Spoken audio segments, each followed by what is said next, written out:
What's up, everybody? Happy Friday. The weekend is upon us. This week went by so fast. Like, it just felt like just yesterday was Monday and it's Friday already. Like, that's insane. This episode, man, it was emotional. I feel like it was a great send off for Nathan because I felt like that funeral was a beautiful service. Like, it was such a beautiful funeral. I felt like it went off great.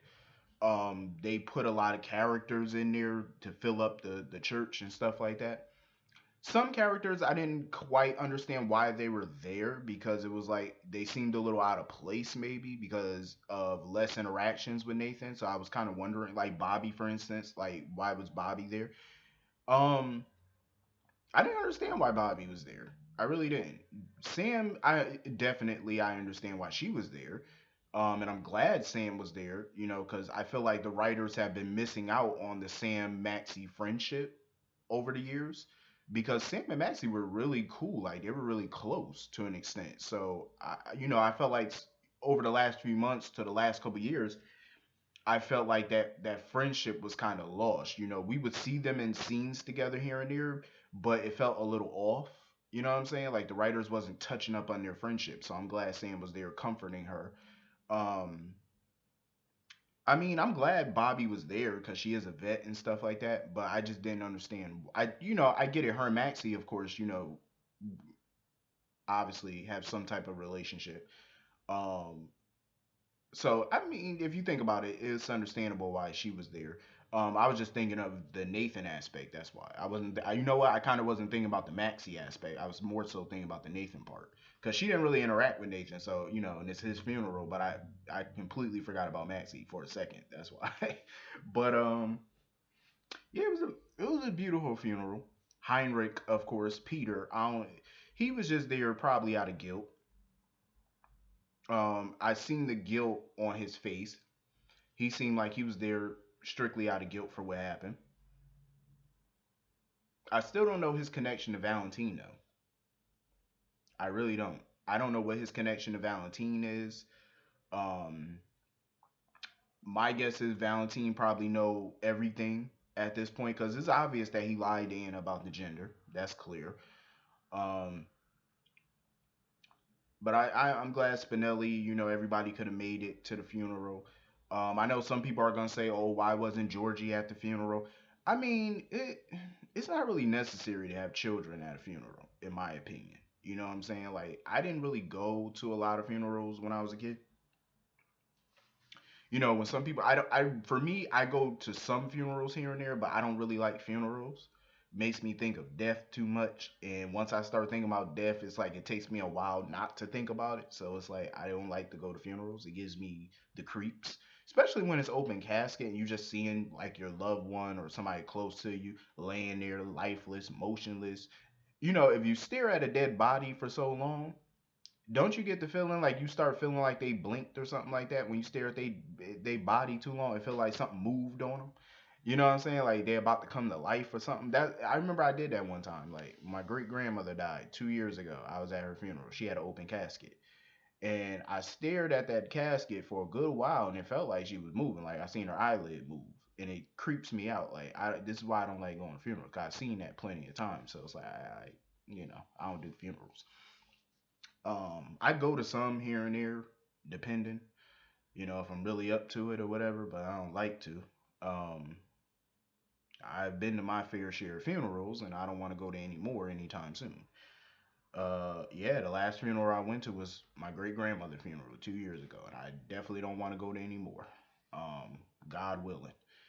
Uh, so yeah, it was a beautiful service, man. And Maxie, I swear to God, when Maxie was still at her apartment and that door, and she got a knock on the door, and when she opened it, nobody was there. Now, if you remember a few days ago, I told y'all a story about how when my cousin died a year later, I was dreaming and I got a knock at the door. I opened it, nobody was there. I closed it, turned around, went into my mom's room. He was standing there smiling. See what I'm saying? Something similar kind of happened with Maxie. She got a knock at the door. She opened it. Nobody was there. She closed it. Georgie, her sister, was behind her. I was like, wow.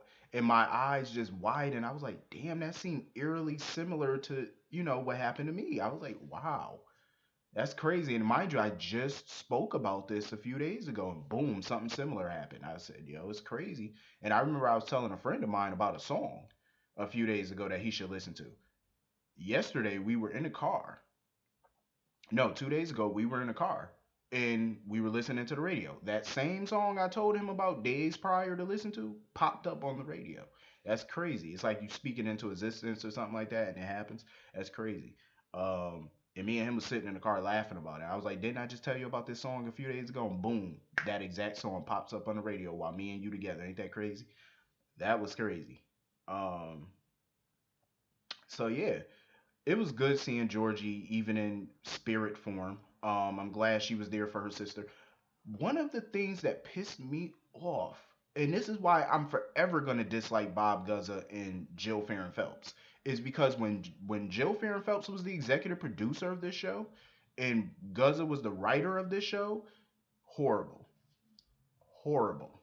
I would never in my life, if I ran a daytime show where I was the owner of a network, I would never hire the two of them. And like I said, I don't like to see nobody without a job, but I'm sorry, until they perfect their craft, I would never hire them. Ever. The two of them are soap killers. The two of them plus Chuck Pratt, soap killers. I would never hire them. Sorry. Nope. Chuck Pratt is even worse. Even worse. Even worse, he killed all my children. When he was on YNR, he was freaking horrible. He made Sharon crazy. He made pretty much every woman on that show nuts. He was no. I wouldn't hire any one of them. Bob Guzza and Jill Farron Phelps ruined this show. Majority of the Quartermains, the two of them killed off. The two of them together. She fired him. He wrote them out. He killed them off. Georgie, they killed him off. They killed her off. The Alcazar family killed them off. Justice Ward killed him off. Courtney Matthews, Sonny's sister, killed her off. It was a damn killing spree. It was like a serial killer literally in daytime television.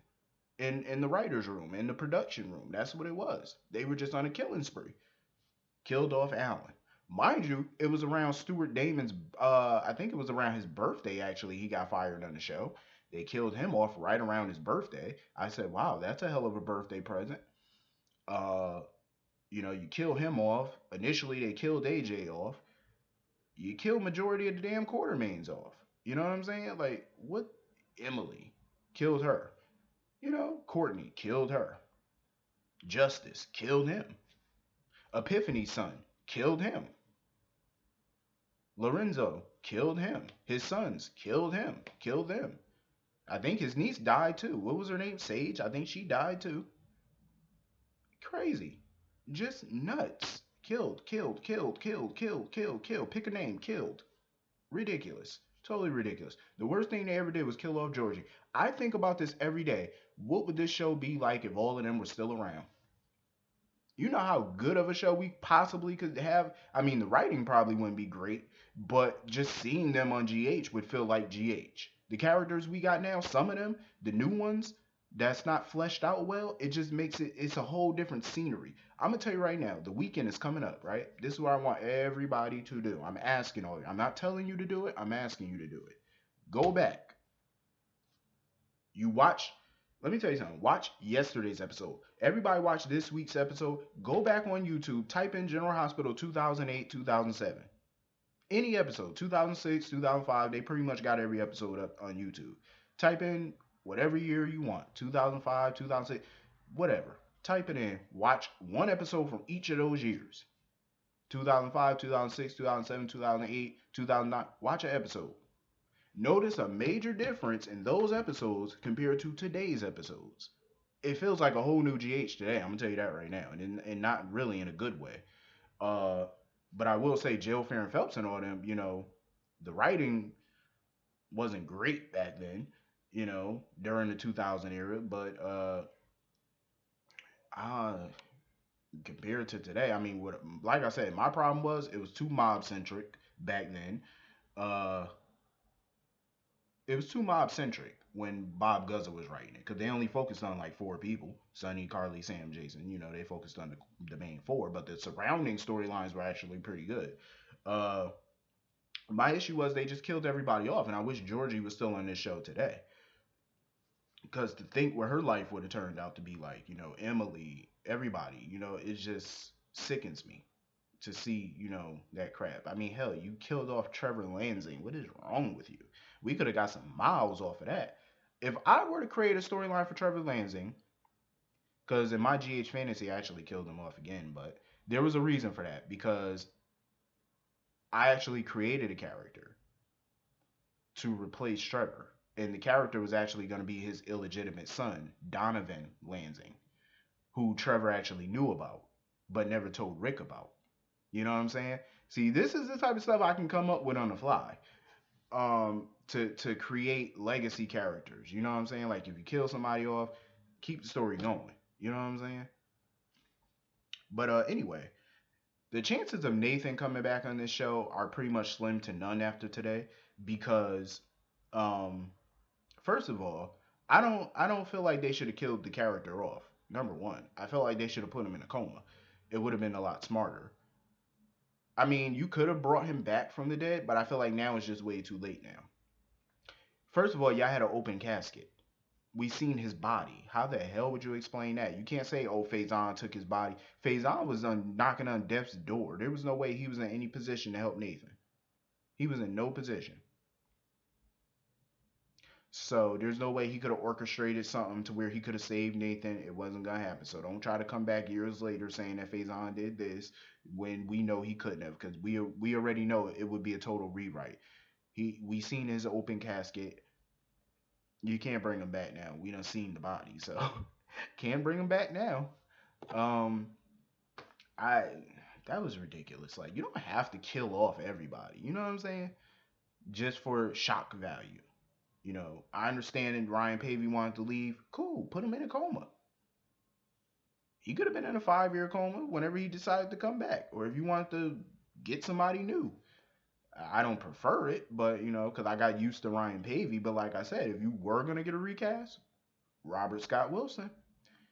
He's the best one. He got the Nathan look. I mean, they're not identical or anything like that, but as far as the hairstyle, and he can grow a beard, kind of like Nathan, so they would kind of look similar in that way. You know, they got the same somewhat build. So it could work. Um, they're both muscular, so it could definitely work. Uh, I'm just saying. It could, but Robert Scott would definitely have to grow a beard because he looks way younger than Ryan Pavey without the beard, so he would definitely have to grow that. But I think he would make a cool recast. His acting has definitely gotten better, so I think he would do good. Um, so yeah, it was quite funny